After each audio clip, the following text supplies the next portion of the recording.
Yes, good afternoon, and I really want to welcome Mykhailo Fedorov, the new defense minister of Ukraine, who has an extremely interesting background because he was basically in innovation, in technology, and he brings all that experience now to this job. When we first met last week in Kyiv, I was really impressed by how you're combining the defense and what is needed there in the big war-fighting effort, but also to bring the newest technology. And I told Mykhailo that NATO will be with Ukraine when it comes to training, when it comes to arms supply, when it comes to making sure that we capture all the lessons. And of course, NATO allies are working diligently and every day to make sure that the security guarantees are as strong as possible post a hopefully soon ceasefire, long-term, or even better, a peace deal.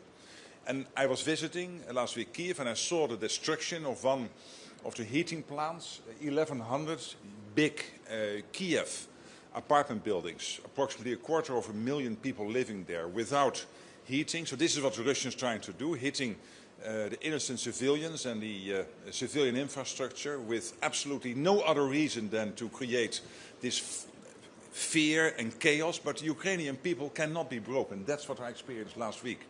And I met the soldiers again, and I've seen in their eyes the determination and the fierceness to maintain the fight against the Russians. And the Russians are only making very incremental advances. This is very incremental against high losses. In some months, up to 30,000 Russians dead. Not seriously wounded, dead. So these are incredible numbers, and it means that Ukraine is really sustaining in the fight.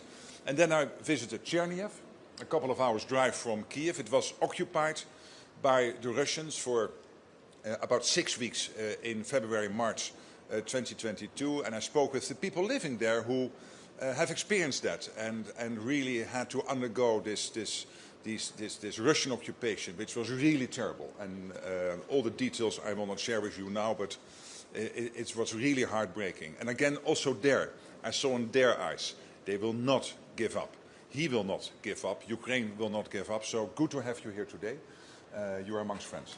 Thank you, Mark. Thank you for your support, personal support, and thank to all the partners who are helping us in this war. And we see that Russia can't defeat us on the ground. We see that Russia is fighting with our civil people. Russia is fighting with our civil infrastructure, with heating stations, with electricity stations. And today Russia attacked our country. They launched at least 24 ballistic missiles. And thank you for support with SPEC-3. It was very important for us. And we are continuing to fight with Russia. And you're right, our strategy is working. We eliminated 35,000 Russians in December, 30,000 Russians in January.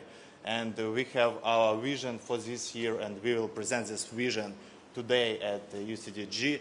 And I think we will get a good support from our partners today. And thank you for your support, and see you later. Absolutely. Thank you.